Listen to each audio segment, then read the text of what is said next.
गांव के उस पार, the shadow beyond the fields. नमस्कार दोस्तों, स्वागत है श्रापित रात में, जहां हर गांव में एक राज छिपा होता है और कुछ रास्ते कभी वापस नहीं आते। ये कहानी है मध्य प्रदेश के एक छोटे लेकिन अजीब गांव की। नाम है भीमखेड़ा। गांव छोटा है, मगर उसके पीछे फैले खेतों में रात को कुछ ऐसा होता है जिसका जिक्र आज तक किसी ने खुलकर नहीं किया। लोग कहते हैं खेतों के उस पार एक पुराना पोस्ट ऑफिस था जो आज खंडहर में बदल चुका है। वहां से रात को किसी के चलने की आवाज आती है, कभी किसी के गाने की, और कभी कोई धीरे से दरवाजा खटखटाता है। पर जब दरवाजा खोलो तो सामने कोई नहीं होता। गांव में नया थानेदार आया था, राघव तिवारी। सीधे सादे इंसान भूत प्रेत पर भरोसा नहीं करते थे। उनके हिसाब से हर डर के पीछे किसी की चाल होती है। पर गांव वालों का मानना था, जो भी खेत के उस पार गया वो लौटकर वैसा नहीं रहा। राघव को ऐसी कहानियां सुनकर हंसी आती थी। एक रात उन्होंने चौकीदार से कहा, आज मैं खुद जाऊंगा उस खेत के पार, देखते हैं वहां क्या है।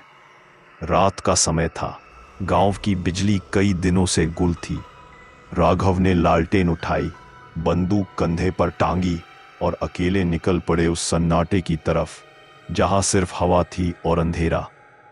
खेत के किनारे तक पहुंचे तो लगा जैसे कोई पीछे पीछे चल रहा है। उन्होंने पलट कर देखा, कोई नहीं। अचानक बाएं कान में किसी की आवाज आई, मत जाओ वहां। राघव का दिल जोर से धड़कने लगा। उन्होंने टॉर्च ऑन की। धुंध में किसी इंसान का साया दिखाई दिया। धीरे धीरे वो साया और पास आया, लेकिन चेहरा साफ नहीं दिख रहा था। कौन है? राघव ने आवाज लगाई। कोई जवाब नहीं, बस हवा में हल्की फुसफुसाहट। 10 साल हो गए। राघव ने टॉर्च सीधी की, पर सामने अब कुछ नहीं था। सिर्फ जमीन पर पड़ा एक पुराना पुलिस का बिल्ला। उस पर नाम लिखा था, सी हैदर, पुलिस डिपार्टमेंट, भीमखेड़ा। राघव ने बिल्ला उठाया और उसी पल उनके पीछे से किसी ने कदमों से जमीन पर थपथपाया, जैसे कोई चलकर उनके पास आ रहा हो। राघव ने टॉर्च घुमाई, कोई नहीं। लेकिन पीछे पेड़ के नीचे कुछ चमक रहा था, जैसे किसी ने मिट्टी में कुछ दफनाया हो। उन्होंने झुककर मिट्टी हटाई और तभी हवा में किसी औरत की आवाज आई, वो केस अधूरा है तिवारी। राघव ने पीछे पलट कर देखा। कोई खड़ा था, लेकिन चेहरा इंसानी नहीं था। और उसी पल राघव की टॉर्च अपने आप बंद हो गई।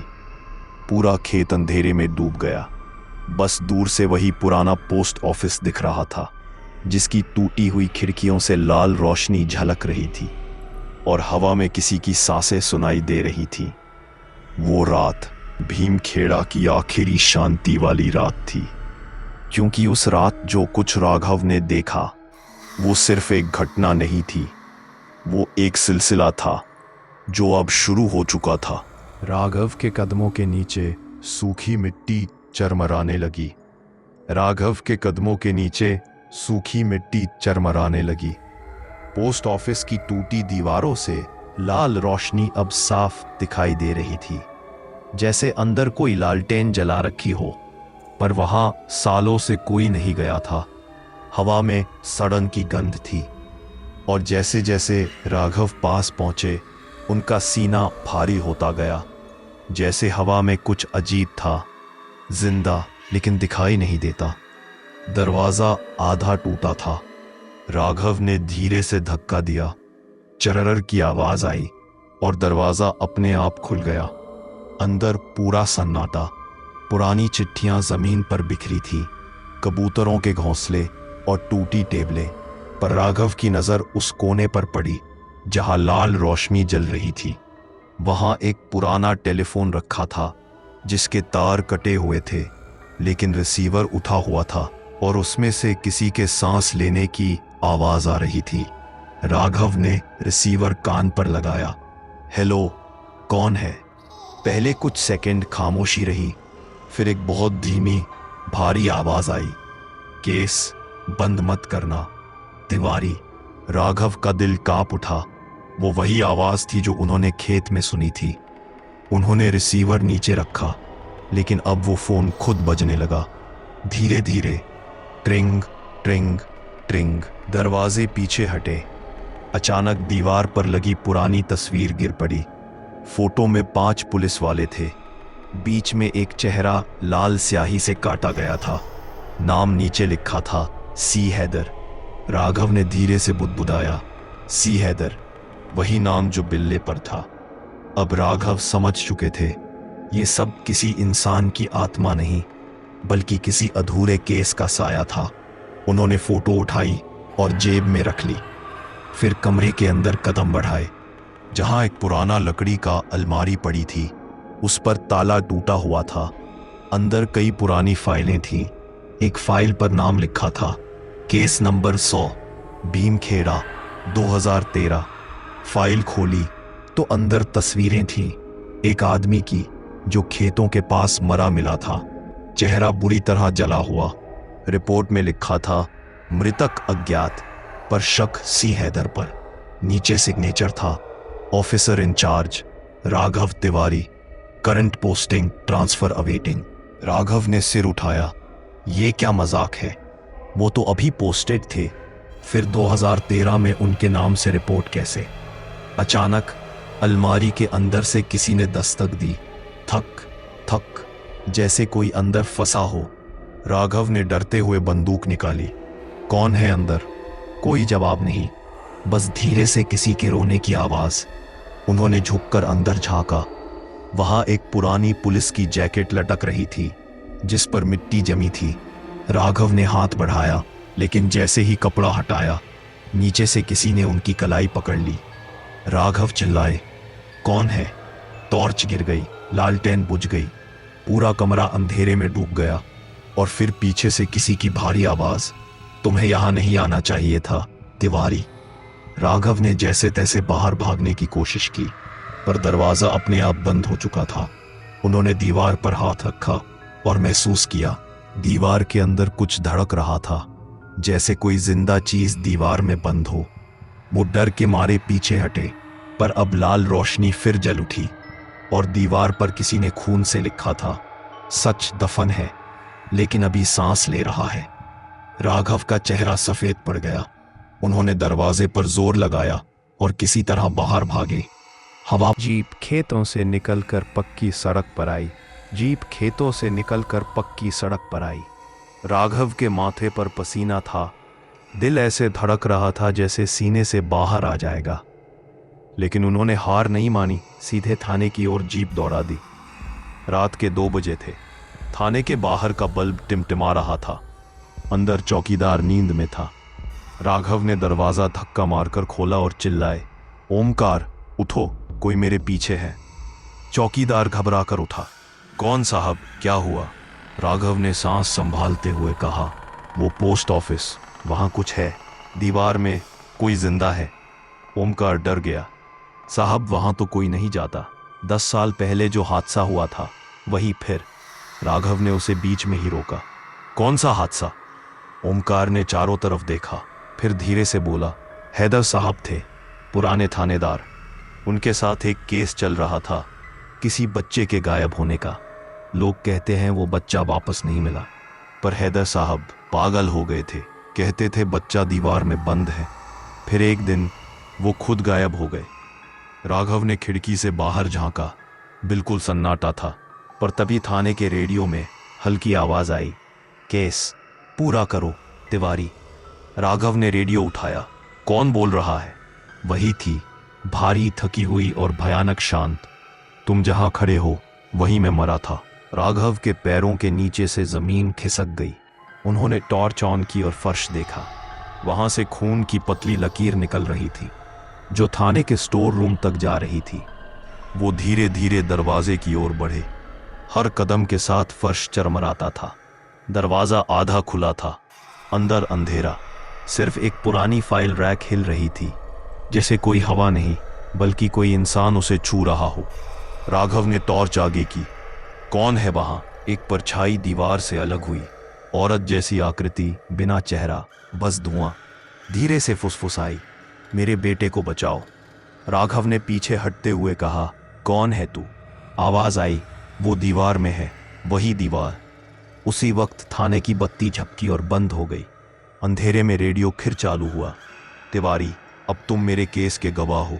राघव चीख उठे, कौन है, दिखाओ खुद को। पर जवाब में फाइलें अपने आप गिरने लगी। हर फाइल पर खून से लिखा था क्लोज्ड, सिवाय एक फाइल के जिस पर लिखा था केस 160 रीओपन्ड। अब राघव समझ चुके थे, यह सिर्फ कोई आत्मा नहीं थी, यह सी हैदर की आत्मा थी, वो पुलिस अफसर जो सच दफन होने नहीं देना चाहता था। राघव ने फाइल उठाई। अंदर वही बच्चे की तस्वीर थी जो पार्ट 2 में मिली थी। उसके नीचे लिखा था मिसिंग आरिफ हैदर, एज 9। राघव बुदबुदाए, अरे ये तो हैदर साहब का बेटा था। अचानक बाहर से जीप का हॉर्न बजा। राघव और ओमकार दोनों चौंके। खिड़की से झांका। थाने के बाहर वही जीप खड़ी थी जो राघव ने पोस्ट ऑफिस से वापसी में चलाई थी, लेकिन अब उसमें कोई नहीं था। इंजन अपने आप चल रहा था। राघव धीरे धीरे बाहर निकले। हवा ठंडी थी, पर पसीना उनके माथे पर था। उन्होंने जीप का दरवाजा खोला। सीट पर वही पुरानी पुलिस टोपी रखी थी, वो टोपी जो उन्होंने खेत में पाई थी। टोपी के नीचे एक चिट्ठी थी, अगर सच जानना है तो गांव के कुएं पर आओ जहां बच्चा आखिरी बार देखा गया था। राघव ने चिट्ठी मोड़ी और जेब में रख ली। ओमकार से बोले, चलो मेरे साथ। ओमकार ने डरते हुए कहा, साहब उस कुएं के पास कोई नहीं जाता, वहां तो दिन में भी ठंडी हवा चलती है। राघव ने गुस्से में कहा, अब डरने का वक्त नहीं, जो कुछ हो रहा है उसका जवाब वही मिलेगा। रात के 3 बजे दोनों इस पुराने कुएं तक पहुंचे। चारों तरफ झाड़ियां और टूटी हुई ईंटें। कुएं से ठंडी हवा निकल रही थी, जैसे अंदर कोई सांस ले रहा हो। राघव ने टॉर्च अंदर डाली। नीचे कुछ चमक रहा था, जैसे कोई धातु की चीज। उन्होंने रस्सी बांधी और धीरे धीरे अंदर उतरने लगे। हर कदम के साथ हवा भारी होती जा रही थी। नीचे कीचड़ था और दीवारों पर उभरे पुराने निशान, जैसे किसी ने अपने नाखूनों से दीवार खुरची हो।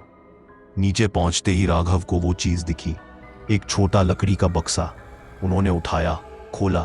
अंदर बच्चे की स्कूल यूनिफॉर्म थी और साथ में एक ID card, Arif Haider, Bhimkheda government school. Raghav कांप गए और तभी कुएं के ऊपर से किसी ने धीरे से कहा, तुम्हें भी अब यहीं रहना होगा। उन्होंने ऊपर देखा, वहां कोई खड़ा था, धुंध में सिर्फ एक साया जो धीरे धीरे झुक रहा था, और उसके पीछे आसमान में बिजली चमकी। राघव चिल्लाए, कौन है तू? और साया बोला, वो लौट आया है। कुएं के ऊपर से मिट्टी गिरने लगी, दीवारें कांपने लगी। राघव ने रस्सी पकड़ी, ऊपर चढ़ने की कोशिश की, पर रस्सी किसी ने ऊपर से काट दी।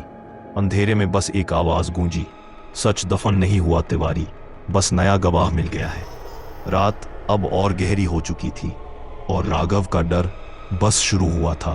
क्वा क्वा क्वा, अब एक सन्नाटा बन चुका था। राघव नीचे कीचड़ में गिर पड़े। सांसें भारी थीं, टॉर्च टूट चुकी थी। ऊपर से आसमान की हल्की चमक में बस इतना दिखा, रस्सी कट चुकी है। कुएं की दीवारें अजीब थीं, मानो उनमें कुछ हिल रहा हो, कुछ जो जीवित था। राघव ने दीवार छुई, वो गर्म थी।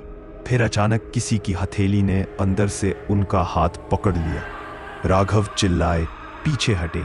दीवार में से एक चेहरा उभर आया, बच्चे का चेहरा, वही आरिफ हैदर। उसके होंठ हिल रहे थे, पर आवाज नहीं निकल रही थी। आंखें चौड़ी, जैसे वो कुछ कहना चाहता हो। राघव ने कांपती आवाज में पूछा, क्या तुम आरिफ हो? चेहरे ने धीरे से सिर हिलाया। फिर दीवार से एक आवाज आई, उन्होंने मुझे यहां बंद किया, मेरे अब्बू को सजा मिली। राघव का खून जम गया। कौन उन्होंने? बच्चे का चेहरा धीरे धीरे मिट्टी में समा गया। फिर चारों तरफ से वही आवाज गूंजने लगी, वो दीवारों ने सब देखा है, दीवारों ने झूठ नहीं बोला। राघव ने हिम्मत जुटाई और कुएं के अंदर टॉर्च का टूटा हुआ शीशा उठाया। उससे उन्होंने ऊपर दीवार पर कुछ खुरचा। मिट्टी हटने लगी। नीचे से कुछ उभर आया, एक पुराना सीमेंट का स्लैब जिस पर उकेरे हुए शब्द थे, case 160, closed by order of DSP R Tiwari. Raghav के हाथ कांपने लगे। मेरे नाम से उन्होंने सांस ली। किसी ने मेरे दस्तखत जाली बनाए। लेकिन तभी दीवार ने फिर फुसफुसाया, नहीं तिवारी, ये तुम्हारे ही थे। दीवार की दरार से धुआं निकला और उसी में से किसी का चेहरा बनने लगा। सी हैदर। चेहरा आधा जल चुका था, आंखें खाली। दीवार से बाहर आया, धीरे धीरे, जैसे हवा से गढ़ा गया इंसान हो। मैंने सच्चाई बताई थी, उसने कहा, पर किसी ने नहीं मानी। उन्होंने मेरे बेटे को गायब कर दिया और केस तुम्हारे नाम से बंद कर दिया। राघव पीछे हटे। नहीं, मैं तब थाने में नहीं था। हैदर मुस्कुराया। शायद तुम नहीं जानते, लेकिन जो केस तुम आज देख रहे हो वो तुम्हारे ही हाथों शुरू हुआ था। बस वक्त ने तुम्हें भूलने नहीं दिया। कुएं की दीवारें फटने लगीं। हर दरार से कोई बोल रहा था, कभी बच्चा, कभी औरत, कभी हैदर। हर आवाज में बस एक ही बात, सच को दफन नहीं किया जा सकता। राघव का दिमाग घूम गया। वो भागने लगे, दीवार से टकराए और अचानक एक पत्थर के अंदर से कुछ निकलकर जमीन पर गिरा। वो एक पुरानी पिस्तल थी। नंबर उकेरा था B47 हैदर। राघव ने उसे उठाया। ट्रिगर जाम था, लेकिन अचानक पिस्तल अपने आप चल गई। धाई। गोली दीवार पर लगी और दीवार से खून बहने लगा। दीवार के बीच से कोई फुसफुसाया, अब तुम जानते हो तिवारी, किसने मारा था। राघव को लगा सब कुछ घूम रहा है। सांस टूट रही थी। उन्होंने ऊपर देखा। कुएं के किनारे अब कई चेहरे झांक रहे थे। हर चेहरा वही, जैसे गांव के लोग, पर आंखें बुझी हुई। और उनके बीच में एक और चेहरा था, ओमकार का। ओमकार, राघव चिल्लाए। वो मुस्कुराया। माफ करना साहब, सबके हिस्से का सच मैं अकेला नहीं उठा सकता था। राघव ने डर से पीछे कदम लिया। तूने ये सब किया? ओमकार बोला, सच को मिट्टी में मिलाना आसान था, पर अब वो जिंदा हो गया है। दीवार से फिर वही बच्चे की आवाज आई, अब्बू, मैं बाहर आ गया हूं। और अचानक कुएं की दीवारें फट गईं। राघव ऊपर की ओर उछले। कुआं ढा गया। हवा में बस धूल और चिल्लाहट थी। जब सन्नाटा छटा तो वहां सिर्फ राघव का टोपी और बंदूक पड़ी थी। ना राघव, ना ओमकार, बस दीवारों की आवाज जो बार बार दोहरा रही थी, सच दफन नहीं होता। अब भीमखेड़ा गांव फिर से खामोश था, पर उस कुएं से अब भी रात में किसी बच्चे के रोने की आवाज आती है। सुबह की पहली किरण भीमखेड़ा गांव तक नहीं पहुंची। कुआं जो रात को ढह गया था अब सिर्फ मिट्टी का ढेर था। लोगों ने कहा, रात भर धरती हिली थी, जैसे नीचे कुछ निकलना चाहता था। लेकिन किसी ने यह नहीं देखा कि उस ढही हुई मिट्टी के नीचे एक हाथ अब भी हिल रहा था। वो हाथ राघव तिवारी का था। धीरे धीरे उन्होंने आंखें खोली। सांसें अटक रही थीं, पर जिंदा थे। आसपास मिट्टी, पत्थर और टूटी हड्डियों की गंध। उन्होंने किसी तरह खुद को बाहर निकाला। धूप हल्की थी, पर हवा में ठंड थी, एक मरी हुई जगह जैसी ठंड। राघव खड़े हुए, चारों तरफ देखा। वो जगह अब पहचान में नहीं आ रही थी। सारे निशान मिट चुके थे, सिवाय उस एक चीज के जो जमीन पर रखी थी, वही फाइल। केस 107 रीओपेंड। उन्होंने कांपते हाथों से फाइल खोली। अब अंदर सिर्फ एक पन्ना था। लिखा था, गवाह सब इंस्पेक्टर राघव तिवारी। और नीचे, वक्त आने पर सच खुद बोलता है। राघव के हाथ कांप गए। आसपास की हवा भारी होने लगी। पेड़ों की डालियां झूमने लगी। और अचानक सामने वही साया खड़ा था, सी हैदर। वो अब इंसान नहीं, बल्कि राख और हवा से बना एक चेहरा था। आंखों में खून नहीं, बस चमक। आवाज में गुस्सा नहीं, बस शांति। तुमने देख लिया सब तिवारी, उसने कहा, अब मेरी गवाही पूरी करो। राघव ने हिम्मत करके कहा, हैदर साहब, आपका बेटा। हाँ, हैदर ने धीरे से कहा। उसे उन्होंने दीवार में बंद किया क्योंकि मैंने झूठा केस बंद करने से इनकार कर दिया था। ओमकार और बाकी अफसर सब शामिल थे। मुझे भी मार दिया गया, पर अब सच को तुम्हारे जरिए बाहर आना होगा। राघव ने सिर झुका लिया। मैं सब बताऊंगा। हैदर मुस्कुराया। अब वक्त आ गया है। और तभी आसमान में काली बादलें गिर गईं। तेज हवा चली, धरती फटी और कुएं की मिट्टी के नीचे से वही बच्चे की हंसी गूंज उठी। अब्बू, राघव ने देखा। एक छोटे बच्चे की परछाई हैदर के पास खड़ी थी। वो उसका बेटा आरिफ था। दोनों एक दूसरे को देख रहे थे। सालों की खामोशी जैसे एक सांस में टूट गई। हैदर ने बच्चे का हाथ पकड़ा। अब हम जा रहे हैं, लेकिन तुम अपना सच दुनिया तक पहुंचाना। राघव ने देखा, दोनों आकृतियां हवा में घुलने लगी। धीरे धीरे आसमान साफ हुआ। हवा में अब शांति थी। बस वो पुरानी फाइल जमीन पर उड़कर उनके पैरों के पास आ गिरी। राघव गांव की ओर लौटे। लोग उन्हें देखकर हैरान थे। साहब, आप जिंदा हैं? उन्होंने थाने पहुंचकर फाइल टेबल पर रखी। इस केस को फिर खोलो। उनकी आवाज भारी थी, लेकिन आंखों में कोई डर नहीं था। उन्होंने दीवार की तरफ देखा, जहां अब भी मिट्टी पर हल्की दरारें थी, जैसे कोई मुस्कुरा रहा हो। उस रात राघव ने रिपोर्ट पूरी की। Case number 107, verdict, truth never dies. नीचे अपने साइन किए, सब इंस्पेक्टर राघव तिवारी।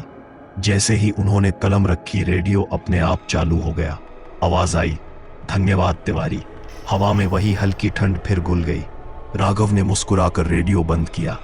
इस बार डर नहीं था, बस एक सुकून की सच को आखिर आवाज मिल गई। दोस्तों, यहीं खत्म होती है बीनखेड़ा गांव की ये कहानी। एक ऐसा केस जो सालों तक बंद रहा, लेकिन सच्चाई ने खुद रास्ता निकाल लिया।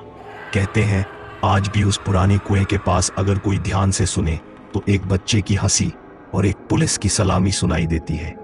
अगर आपको ये कहानी पसंद आई हो तो लाइक करें द MK वाइब्स, वो सब्सक्राइब जरूर करें और कमेंट में अपना नाम और अपने गांव या शहर का नाम बताइए, क्योंकि अगली कहानी शायद आपके गांव की हो और आप होंगे उसके मुख्य किरदार।